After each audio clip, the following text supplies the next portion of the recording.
peintures rupestres, les premières œuvres d'art. Les hommes préhistoriques ont très tôt utilisé la peinture pour s'exprimer. Le papier n'avait pas encore été inventé, et c'est donc sur des parois qu'ils faisaient leurs dessins. Plusieurs millions de peintures ont été réalisées sur des rochers ou dans des grottes au cours de l'histoire.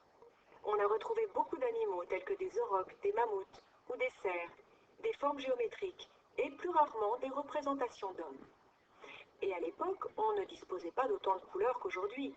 Les hommes préhistoriques pouvaient obtenir du jaune, du beige, du marron ou du rouge grâce à différentes sortes de terre, du blanc grâce à la craie et du noir avec du charbon de bois. Ces matières étaient parfois mélangées entre elles et mêlées à de l'eau ou de la graisse. On appliquait ensuite cette mixture à la main ou avec la bouche. Après avoir mâché la terre, les hommes soufflaient directement en direction de la paroi.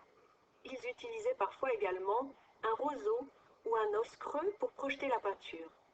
Pour ce qui est des accessoires, il semblerait que des assemblages de brindilles et de poils d'animaux étaient alors utilisés en guise de pinceau et que l'on fabriquait des pochoirs en peau.